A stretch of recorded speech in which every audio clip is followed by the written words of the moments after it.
오늘 우리에게 주신 하나님의 말씀은 골로새서 1장 9절로부터 17절까지의 말씀입니다. 함께 보도록 하겠습니다. 이로써 우리도 듣던 날부터 너희를 위하여 기도하기를 그치지 아니하고 구하노니 너희로 하여금 모든 신령한 지혜와 총명의 하나님의 뜻을 아는 것으로 채우게 하시고 주께 합당하게 행하여 범사에 기쁘시게 하고 모든 선한 일에 열매를 맺게 하시며 하나님을 아는 것에 자라게 하시고 그의 영광의 힘을 따라 모든 능력으로 능하게 하시며 기쁨으로 모든 견딘과 오래 참음에 이르게 하시고 우리로 하여금 빛 가운데서 성도의 기업의 부분을 얻기에 합당하게 하신 아버지께 감사하게 하시기를 원하노라. 그가 우리를 흑암의 권세에서 건져내사 그의 사랑의 아들의 나라로 옮기셨으니 그 아들 안에서 우리가 속량 곧 죄사함을 얻었도다. 그는 보이지 아니하는 하나님의 형상이시요 모든 피조물보다 먼저 나신 이시니 만물이 그에게서 창조되되 하늘과 땅에서 보이는 것들과 보이지 않는 것들과 혹은 왕권들이나 주권들이나 통치자들이나 권세들이나 만물이 다 그로 말미암고 그를 위하여 창조되었고 또한 그가 만물보다 먼저 계시고 만물이 그 안에 함께 섰느니라. 아멘. 오늘 우리가 읽은 본문을 보시면 바울이 골로새 교회와 성도들을 위해 했던 기도의 내용이 나옵니다. 먼저 9절 상반절을 보시면 이로써 우리도 듣던 날로부터 너희를 위하여 기도하기를 그치지 아니하고 구하노니. 바울은 사랑하는 동역자로부터 골로새 교회 소식을 듣습니다. 그가 들은 내용은 성도들이 복음을 듣고 하나님의 뜻을 깨달아 믿음과 사랑의 열매를 맺었다는 것이었죠. 이에 바울은 어떻게 반응하고 있습니까? 그는 복음과 복음으로 인한 성도들의 놀라운 변화를 듣고는 기도하기 시작합니다. 지체하거나 주저함이 없이 곧바로 기도했던 것이죠. 그리고 중반부를 보시면 기도하기를 그치지 않았다라고 말합니다. 이것은 끊임없이 그들을 위해 기도했다는 것을 말하는데 골로새 교회는 바울이 개척하지도 심지어 방문한 적도 없는 교회임에도 불구하고 그는 이렇게 한 것입니다.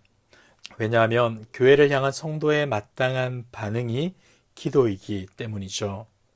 사랑하는 성도 여러분, 교회를 향한 그리고 성도들을 향한 우리의 자세와 태도는 어떠합니까? 끊임없이 하나님께 간구하는 기도의 사람들이 되기를 바랍니다. 하나님은 때때로 우리에게 교회와 성도들의 소식을 듣게끔 하십니다. 어떤 경우에는 기쁨과 소망의 소식을 듣게 하시고 또 어떤 경우에는 우리의 눈살을 찌푸리게 하는 좋지 못한 내용들을 듣게 하십니다. 그리고 안타깝고 눈물 나는 소식도 듣게 하겠죠. 중요한 것은 이러한 소식에 대한 우리의 반응은 동일해야 한다는 겁니다. 곧바로 기도하고 끊임없이 기도해야 한다는 것이죠. 만약 좋은 소식이 들려온다면 그들이 더욱 주님의 은혜를 알아가고 그 은혜대로 살아갈 수 있도록 기도해야 할 것입니다. 반대로 좋지 못한 소식이라면 그들의 연약과 한계를 불쌍히 여겨주시며 그들이 치유되고 회복될 수 있도록 기도해야 하는 것이죠. 사랑하는 성도 여러분, 세상 사람들처럼 불필요한 이야기를 늘어놓아 비난과 불평을 쏟아내는 자가 되기보다 도리어 모든 상황 속에 하나님의 은혜가 반드시 필요함을 알아서 곧바로 기도하고 끊임없이 기도하는 저와 여러분의 거룩한 삶 되길 주님의 이름으로 축복합니다.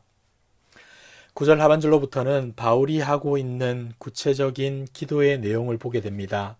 본문은 크게 두 부분으로 나누어지는데 먼저 9절에서 12절까지입니다.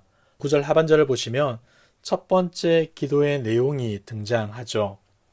너희로 하여금 모든 신령한 지혜와 총명에 하나님의 뜻을 아는 것으로 채우게 하시고, 바울은 골로새 성도들이 지혜와 총명을 가질 수 있도록 간절히 기도하는데 이는 세상 사람들의 필요처럼 남보다 더 나은 사람이 되기 위해서나 자신이 원하는 것을 쉽게 얻기 위한 목적이 아닙니다. 오로지 하나님의 뜻을 알기 위해 지혜와 총명이 필요했던 것이죠. 우리는 때때로 잘못된 기도와 간구를 드릴 때가 너무나 많습니다.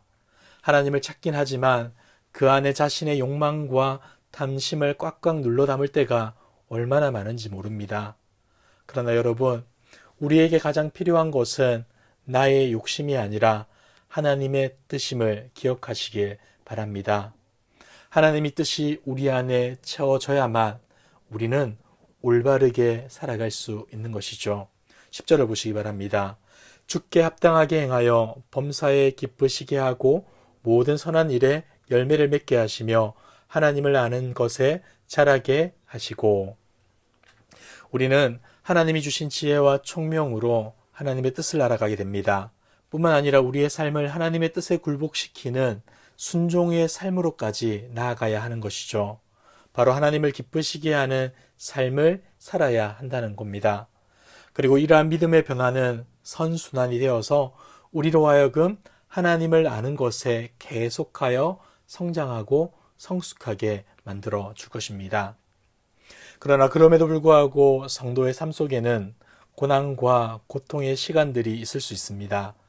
세상과 타협하지 않았기 때문에 복음과 거룩함을 지켜야 했기 때문에 겪게 되는 어려움이 있다는 것이죠. 어쩌면 지금 감옥에 갇혀 있는 바울은 누구보다 이러한 사실을 잘 알았을 것입니다. 그런데 그가 지금 어떻게 말합니까? 어떻게 기도합니까? 11절과 12절입니다. 그의 영광의 힘을 따라 모든 능력으로 능하게 하시며 기쁨으로 모든 견딘과 오래 참음에 이르게 하시고 우리로 하여금 빛 가운데에서 성도의 기업의 부분을 얻기에 합당하게 하신 아버지께 감사하게 하시기를 원하노라. 여러분 놀랍지 않습니까? 바울은 성도들이 마땅히 하나님께 감사할 수 있기를 기도합니다. 여러 힘듦과 어려움이 있겠지만 그렇게 기도해야 한다는 것이죠. 왜냐하면 하나님은 예수 그리스도를 통하여서 성도들을 어둠에서 건져내어 빛 가운데로 거하게 하셨고 유업을 물려받을 수 있는 자격까지 부여해 주셨기 때문입니다. 이것을 13절에서는 이렇게 표현합니다. 흑암의 권세에서 건져내사 그의 사랑의 아들의 나라로 옮기셨으니. 여러분, 그렇다면 그의 사랑의 아들 예수 그리스도는 누구십니까? 15절에서 17절을 보시기 바랍니다. 그는 보이지 아니하는 하나님의 형상이시요 모든 피조물보다 먼저 나신 이시니 만물이 그에게서 창조되되 하늘과 땅에서 보이는 것들과 보이지 않는 것들과 혹은 왕권들이나 주권들이나 통치자들이나 권세들이나 만물이나 다 그로 말미암아 그를 위하여 창조되었고 또한 그가 만물보다 먼저 계시고 만물이 그 안에 함께 섰느니라. 아멘. 예수님은 하나님의 형상이시며 만물을 창조하신 분이십니다. 뿐만 아니라 하늘과 땅의 모든 것, 곧 모든 권세의 근원이시며 그것을 다스리시는 분이라는 것이죠. 이러한 우리 주님을 확실히 알고 믿고 의지한다면 우리는 어떠한 상황 속에서도 감사할 수 있는 것입니다. 말씀을 정리하겠습니다. 사랑하는 성도 여러분, 먼저 교회된 우리는 우리를 구원해 주신 하나님의 뜻을 깨달아 합당하게 행하며 하나님이 주신 기업을 소망해야 합니다. 많은 사람들은 자신이 이미 구원을 받았으니 모든 것이 다 된 것처럼 여기며 살아갑니다. 그러나 이것은 복음의 진리를 전혀 깨닫지 못해서 갖게 되는 오해에 불과합니다. 복음은 하나님이 주신 기업의 영광스러움을 알게 하며 교회가 마땅히 행해야 할 바를 알려줍니다. 그러므로 우리가 복음 안에 살아간다는 것은 교회가 바라고 추구할 기업이 무엇인지, 그 기업을 소망하며 마땅히 행해야 할 일이 무엇인지 고민하게 할 것입니다. 이로 인해서 끊임없이 하나님께 기도하고 간구하게 되는 것이죠. 사랑하는 성도 여러분, 우리의 입술에서 이러한 고백이 있었으면 좋겠습니다. 하나님, 하나님의 뜻으로 우리의 모든 부분을 채워주십시오. 우리의 생각과 행동과 말과 표정까지도 하나님의 뜻이 드러나는 도구가 되게 하여 주십시오. 여러분, 여러분의 오늘의 삶에 이러한 고백이 가득하여서 오직 하나님께 영광 돌리며 하나님께 감사할 수 있는 저와 여러분들 되길 축복합니다. 두 번째, 교회는 예수님이 만물의 창조자이시며 온 세상을 다스리시는 주관자임을 알아야 합니다. 주님을 온전히 알지도 못하면서 우리가 선한 일을 온전히 힘쓸 수는 없습니다. 예수님을 그저 좋은 친구나 마음씨 좋은 분 정도로만 알고 있다면 우리의 행동도 온전할 수 없게 되겠죠. 바울은 골로새 교회가 믿고 따라야 하는 예수님을 다시 한번 소개합니다. 그분은 보이지 않는 하나님의 형상이요 만물의 창조자이시며 온 세상 만물을 다스리는 주권자이십니다. 사랑하는 성도 여러분, 우리가 믿고 있는 분이 누구인지 분명하게 바라봅시다. 그리고 바로 그런 권세를 가지신 분이 우리를 속량하셨음을 기억합시다.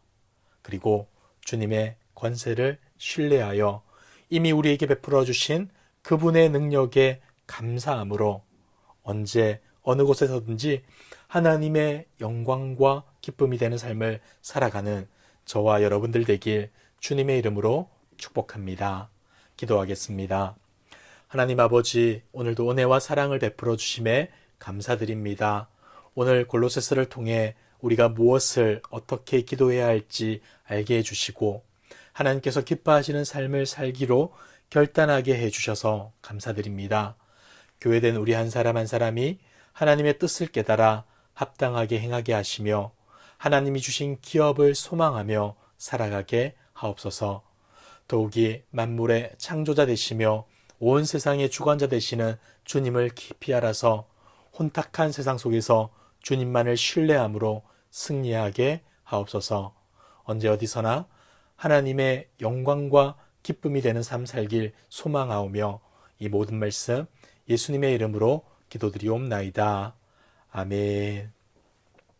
이 시간 주신 말씀을 붙들고 기도하시고 주간 기도 제목을 따라서 훈련과 교육을 위해 기도하겠습니다. 모든 훈련을 통해 예수님 닮은 온전한 제자들로 세워지도록 주일학교와 청년들이 부흥하도록 담임 목사님과 모든 말씀 사역자들, 주일학교 교사들이 맡겨진 사명을 잘 감당하도록 기도하겠습니다. 그리고 한 가지 중보기도 요청을 드립니다. 이교구 산돌다락방 김은수 집사님께서 오늘 계금 백병원에서 뇌 동맥류 수술을 하십니다. 수술과 치료 과정 가운데 은혜를 다하여 주셔서 속히 회복될 수 있도록 기도 부탁드립니다. 이 시간 코로나19 공동기도문으로 함께 기도하겠습니다. 기도하겠습니다.